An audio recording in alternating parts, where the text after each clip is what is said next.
Жыл аяқталғалы жатқанда зейнеткерлердің құлағы елеңдеулі. Зейнетақыға қатысты жақсы жаңалық болып қалады мекен деп. Дегенмен көңіл тоғайтатын жағымды ақпараттың аулы алыс қылды. Күні кеше Еңбек және халықты әлеуметтік қорғау министрлігі Қазақстандағы зейнетақының орташа мөлшерін жариялады. Сонымен еліміздегі орташа зейнетақы мөлшері қанша? Алдағы уақытта аталған мөлшер көлемі өседі ме?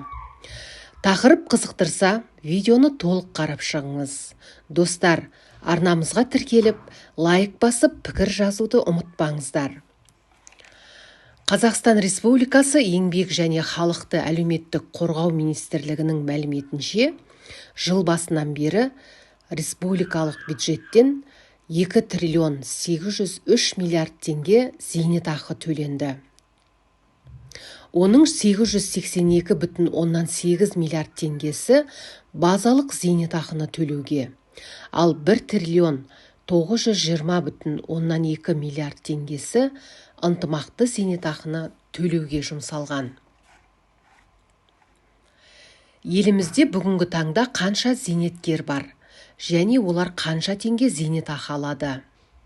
2024 жылғы 1 қазандағы жағдай бойынша зейнеткерлердің жалпы саны 2 миллион 413 мың адамды құрайды.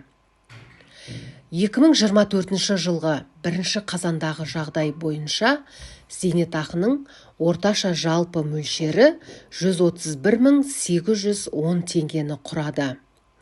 Оның ішінде ынтымақты зейнетақы мөлшері 89.211 теңге, базалық зейнетақы 42.599 теңгені құрады, делінген Еңбек және халықты әлеуметтік қорғау министрлігінің хабарламасында.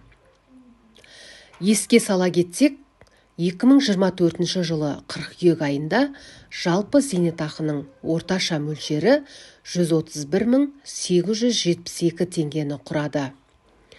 Оның ішінде ынтымақты зейнетақы мөлшері 89.436 теңге, базалық зейнетақы 42.628 теңгені құрап отыр. 2024 осымен аяқталады.